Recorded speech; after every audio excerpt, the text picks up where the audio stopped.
अयोध्या में राम मंदिर के उद्घाटन से पहले हुआ चमत्कार। दोस्तों, भगवान श्री राम का मंदिर अयोध्या में बनकर तैयार हो चुका है, लेकिन अभी कुछ ऐसी चमत्कारी घटना सामने आ रही है जिसे देखकर हर कोई हैरान है। दरअसल दोस्तों, जो गिद्ध पिछले कई सालों में हमें कहीं नजर नहीं आए, वो गिद्ध अचानक अयोध्या के अंदर बड़ी संख्या में झुंड लगाए बैठे हुए दिखाई दिए। कई लोग इन्हें साक्षात जटायु कह रहे हैं, जो भगवान श्री राम के मंदिर की प्राण प्रतिष्ठा में शामिल होने के लिए आए हैं। इन्हें देखकर लोगों को हैरानी इसलिए हो रही है क्योंकि जो गिद्ध की प्रजाति विलुप्त होने की कगार पर थी, वो अचानक से इतनी ज्यादा संख्या में यहाँ कैसे आ गए। पिछले 50 सालों में इतनी बड़ी संख्या में गिद्ध कहीं पर भी नजर नहीं आए हैं। उनका इतनी बड़ी संख्या में अयोध्या पहुंच जाना वाकई में भगवान श्री राम का चमत्कार है। लेकिन ये चमत्कार हुआ कैसे, और अयोध्या में राम मंदिर बनते वक्त और कौन कौन से चमत्कार हुए, आज की इस वीडियो में हम आपको वही बताने वाले हैं। बस आपसे रिक्वेस्ट है कि चैनल को सब्सक्राइब करके बेल नोटिफिकेशन को ऑल पर जरूर सेट कर लें। दोस्तों, जिस दिन का इंतजार पूरी दुनिया कर रही थी, अब वो दिन आ गया है। अयोध्या में प्रभु श्री राम मंदिर बनकर तैयार हो चुका है। 22 जनवरी को इस मंदिर का उद्घाटन किया जाएगा और हर कोई इस दिन का इंतजार कर रहा है। हालांकि सुरक्षा कारणों की वजह से 22 जनवरी तक कोई भी आम नागरिक राम मंदिर के दर्शन नहीं कर सकता है। दोस्तों, बता दें, राम मंदिर के भव्य उद्घाटन का इंतजार सिर्फ देश के हिंदुओं को ही नहीं, बल्कि भारत में रहने वाले सेक्युलर मुस्लिम भाइयों को भी है। कोई पैदल अयोध्या जा रहा है तो कोई मंदिर के निर्माण के लिए लाखों रुपए दान दे रहा है। देश के कुछ मुसलमानों ने भी राम मंदिर को दिल से स्वीकारा है और अयोध्या में राम मंदिर के बनने की खुशी भी जाहिर की है। लेकिन उससे पहले ही चमत्कार पे चमत्कार देखने को मिल रहे हैं, और सबसे पहला चमत्कार तब हो गया जब लोगों को अचानक जटायु के वंशज गिद्ध आसमान में उड़ते दिखाई दिए। बता दे, भगवान श्री राम के भक्त इन्हें राम मंदिर की प्राण प्रतिष्ठा में आए मेहमान मान रहे हैं, क्योंकि पिछले कुछ सालों में गिद्धों की प्रजाति विलुप्त सी हो गई थी। लेकिन राम मंदिर की प्राण प्रतिष्ठा नजदीक आते ही अयोध्या के आसपास बड़ी संख्या में गिद्ध पहुंचे हैं। लोग इस करिश्मा को देखकर पूजा भी कर रहे हैं, क्योंकि गिद्ध ऐसा प्राणी है जो भारत से विलुप्त हो चुका है। ऐसे में प्रभु श्री राम की प्राण प्रतिष्ठा से पहले इतने सारे गिद्ध दिखना अपने आप में एक करिश्मा है। लेकिन कुछ बुद्धिजीवी लोग जो रामायण के होने पर ही सवाल उठाते हैं, उन लोगों का मानना है कि रामायण असल में एक काल्पनिक कहानी थी। लेकिन उन्हें जानने की जरूरत है कि आज भी रामायण से जुड़े हुए कई सारे ऐसे सबूत मौजूद हैं जो हर किसी को मानने के लिए मजबूर कर देते हैं कि रामायण कोई काल्पनिक कहानी नहीं बल्कि वास्तविक घटना है, जिसका सबसे बड़ा सबूत है राम सेतु, जो आज भी समुद्र के अंदर मौजूद है, जिसे देखकर वैज्ञानिकों ने भी कहा कि यह प्राकृतिक नहीं बल्कि इंसानों द्वारा बनाया गया पुल है। इस पुल को बनाने के लिए भगवान श्री राम ने अपने चमत्कार से पत्थरों को पानी के ऊपर तैरा दिया था। उन तैरते हुए पत्थरों पर कदम रखकर वानर सेना लंका तक पहुंच पाई थी। दूसरा सबसे बड़ा सबूत रावण की खुद की लंका। रावण की लंका आज भी मौजूद है और यह चमत्कार भी बहुत बड़ा सबूत है। दोस्तों, अब बात करते हैं जटायु की, जो कि गिद्ध प्रजाति से ताल्लुक रखते थे। यही जटायु भगवान श्री राम के परम भक्त थे। रामायण में जटायु का हमें कई बार जिक्र देखने को मिलता है। त्रेता युग में जब भगवान श्री राम को अपने पिता द्वारा वनवास का आदेश मिला था, तब पंचवटी में भगवान श्री राम की पक्षीराज जटायु से मुलाकात हुई थी। पक्षीराज जटायु माता सीता को अपनी पुत्री के समान मानते थे। दरअसल दोस्तों, जब रावण माता सीता को हरण करके ले जा रहा था, तब जटायु ने ही लंकापति रावण से माता सीता की रक्षा के लिए युद्ध किया था। यह वही जटायु है जिन्होंने अपने पंखों से रावण को बहुत चोट पहुंचाई थी। इसी दौरान रावण ने जटायु के शरीर को लहूलुहान कर दिया था, उसका एक पर भी काट दिया था। इस संघर्ष में जटायु ने अपने प्राणों की आहुति दे दी थी। छत्तीसगढ़ के दंडकारण्य में गिद्धराज जटायु का एक मंदिर बना हुआ है। ये वो स्थान है जहां से माता सीता का अपहरण कर रावण उन्हें पुष्पक विमान में लंका ले जा रहा था। तो इस दौरान सबसे पहले जटायु ने ही रावण को रोका था। भगवान राम की राह पर सबसे पहले अपने प्राणों की आहुति जटायु ने ही दी थी।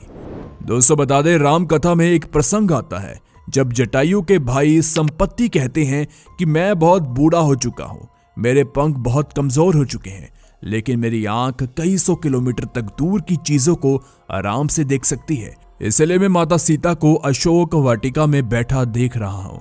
दोस्तों, बता दें, अयोध्या नगरी के अंदर ही भगवान श्री राम का जन्म हुआ था।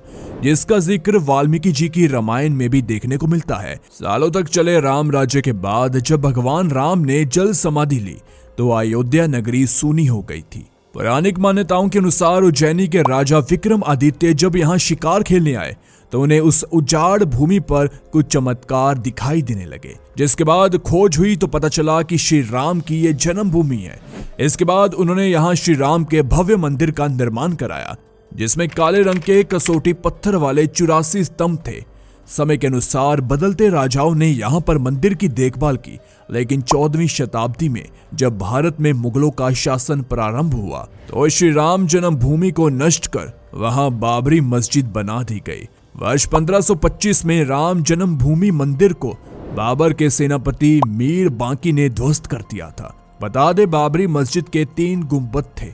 उनमें से एक गुंबद के बाहरी हिस्से के एक चबूतरे में श्री राम के बाल स्वरूप की पूजा होती थी, लेकिन 1949 में बाबरी मस्जिद के मुख्य गुंबद के ठीक नीचे वही मूर्ति निकली जो सदियों से राम चबूतरे पर विराजमान थी। बाबरी मस्जिद और राम जन्मभूमि मंदिर पर सालों से चले विवाद के बाद आखिरकार अब श्री राम की अपनी जन्मस्थली पर प्राण प्रतिष्ठा हो रही है। अब एक सवाल ये है कि आखिरकार अयोध्या में भगवान श्री राम की मूर्ति बनाने के लिए नेपाल से 2 विशाल पत्थरों को लाया गया था, तो इन पत्थरों को लाने के बाद आखिर क्यों इन पत्थरों से मूर्ति नहीं बनाई गई? ऐसी क्या वजह थी कि नेपाल के उन 2 पत्थरों की जगह दूसरे पत्थरों का इस्तेमाल किया गया? दरअसल राम मंदिर के निर्माण का काम पूरा होने के बाद फरवरी में नेपाल के काली गंडकी कंठ से 2 शिलाएं अयोध्या लाई गई थी। इन 2 शिलाओं का वजन 14 टन और 27 टन था। शुरुआत में इन शिलाओं से राम मूर्ति बनाए जाने की बात सामने आई थी, लेकिन बाद में पता चला कि इन शिलाओं को राम मूर्ति बनाने के लिए उचित नहीं पाया गया।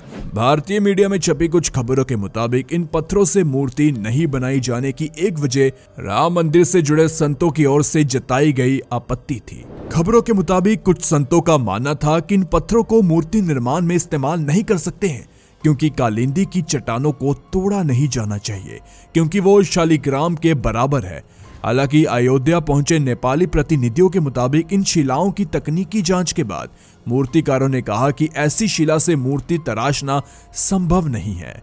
इसके बाद दूसरे पत्थरों से मूर्ति बनाई गई। नेपाली प्रतिनिधियों के मुताबिक 27 टन वजनी शिला पर मूर्ति तराशने की कोशिश की गई थी, क्योंकि 14 टन वजनी शिला को शालिग्राम माना गया, लेकिन 27 टन वाली शिला भी उपयुक्त न पाए जाने के बाद दोनों शिलाओं को राम मंदिर निर्माण के स्थल के पास रखा गया। भारतीय मीडिया के मुताबिक राम मंदिर के गर्भगृह में रखने के लिए देश के अलग अलग जगहों से लाए गए पत्थरों से 3 मूर्तियां बनाई गई है। इनमें से सबसे अच्छी मूर्ति का चयन कर उसे गर्भगृह में स्थापित किया जाएगा। दोस्तों, अयोध्या में दुनिया का सबसे बड़ा विशाल मंदिर बन रहा है, जिसका लोग बेसब्री से इंतजार कर रहे हैं। राम मंदिर के लिए कुल 67 एकड़ जमीन है, जिसमें 2 एकड़ में मंदिर बन रहा है। पहले मंदिर के मुख्य शिखर की ऊंचाई 128 फीट थी और अब ये 161 फीट होगी, और 3 की जगह 5 गुंबद और 1 मुख्य शिखर होगा। वैसे तो इसका काम साल 2020 से ही शुरू कर दिया गया था।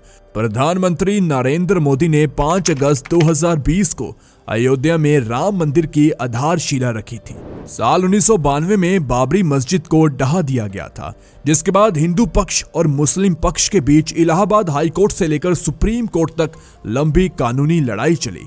इसके बाद नवंबर 2019 में ऐतिहासिक फैसला सुनाया गया, और फैसला ये था कि अयोध्या में विवादित जमीन पर मंदिर बनाया जाए। इस फैसले में यह भी शामिल था कि केंद्र सरकार मस्जिद के निर्माण के लिए सुन्नी वक्फ बोर्ड की 5 एकड़ वैकल्पिक जमीन उपलब्ध कराए। खैर, यह मुद्दा तो अब सुलझ चुका है और राम मंदिर भी बन चुका है, और अब वहां हो रहे चमत्कार को देखकर पूरी अयोध्या समेत पूरा भारत हैरान है। दरअसल वहां जटायु दिखने वाला यह पक्षी मिला है, जिसकी तस्वीरें और वीडियो सोशल मीडिया पर खूब वायरल हो रही है।